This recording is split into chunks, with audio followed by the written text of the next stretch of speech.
Donald Trump speaks flanked by Mike Pence at an electionnight event in New York. Jabin BotsfordThe Washington Post. When a triumphant Donald Trump took the stage a year ago to claim victory over Hillary Clinton, cheering from the crowd was Jesse Blanco, dressed in a blazer, bow tie and a Make America Great Again hat, ready for the president-elect to let loose like he had during so many rallies during the campaign.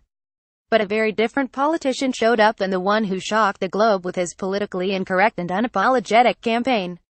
Trump lavished praise on Hillary Clinton, laid out a centrist agenda focused on infrastructure projects and growing the economy, and told fellow world leaders that he would see common ground, not hostility, partnership, not conflict. Above all, he called for unity as he pledged to represent all Americans. "Now it's time for America to bind the wounds of division," Trump said about 3 a.m. on November 9 in downtown Manhattan. "I pledge to every citizen of our land that I will be president for all Americans, and this is so important to me." Blanco was surprised by Trump's tone but liked what he heard. Cheers for Donald Trump at his electionnight event in New York as results trickled in. Jabin BotsfordThe Washington Post. It didn't seem like a stump speech, like the rallies he had been at. "He was very composed," said Blanco, a campaign intern who was then a University of Pennsylvania freshman and attended the party with his younger brother. "The crowd kind of wanted a more prideful speech, but he was very focused. The victory speech was a glimpse of a presidency that might have been." Instead, 1 year later, Trump finds himself the most unpopular president in modern times amid criticism that he has sought to divide more than unite. He has resumed his attacks on Clinton, barred most of those who criticized him during the campaign from working in his administration, and seen rapid turnover in his White House. When he has felt under attack, he has aggressively punched back, going after members of his own party, media outlets, the intelligence community, the widow of a soldier in Niger, the cast of a Broadway show, and minorities playing professional football who have knelt during the national anthem to protest racial inequality and police abuse. He has yet to introduce the sweeping infrastructure plan he promised or implement an economic plan, although he is hopeful Congress will pass some tax cuts before the end of the year. He has repeatedly tried to implement bans on foreigners from several majority Muslim countries, tried to get rid of the Affordable Care Act many of his supporters depend on for health insurance, and commissioned prototypes for a massive wall along parts of the southern border despite a lack of funding.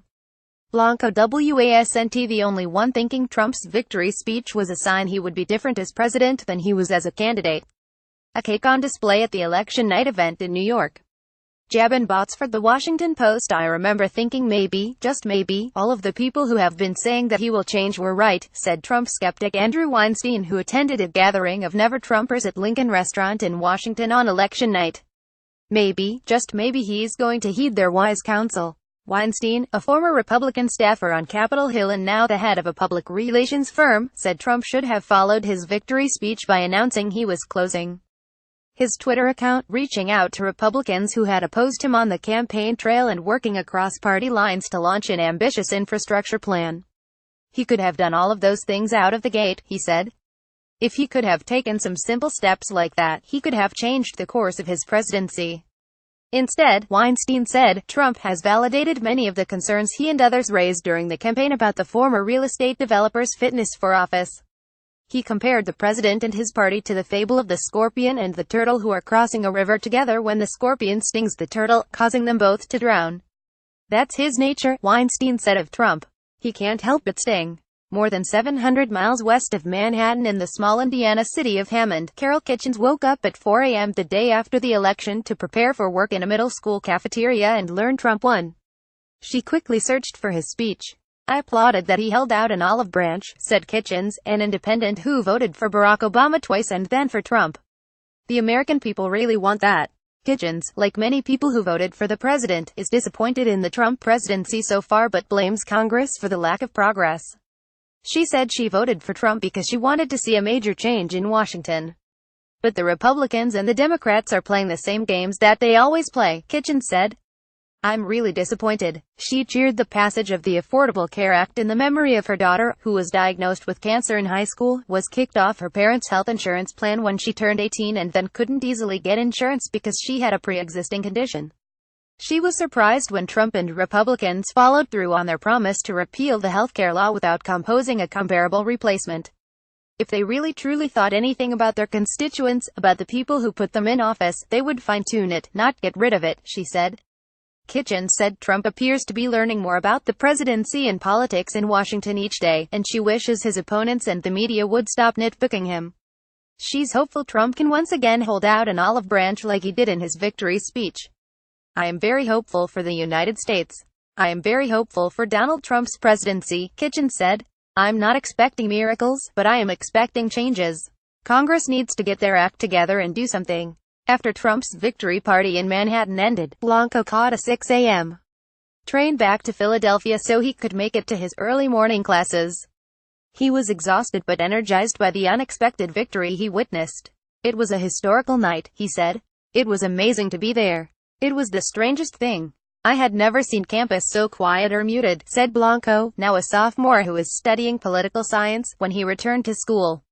I wondered, is it always like this after an election? That atmosphere really lingered for a week, 2 weeks. Campus was as if a funeral had happened. When he arrived back on campus, he could immediately feel the change in tone. Many morning classes were empty, as students who were disappointed by the election results could not bring themselves to attend.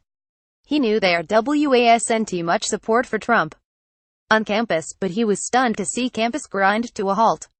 Since the election, Blanco said, it seems like the country has become even more divided, that politics have become even more tribal. Instead of having heated debates, he said he increasingly finds people not even willing to have a discussion about their differences. As a young Republican, he views his party as having an identity crisis.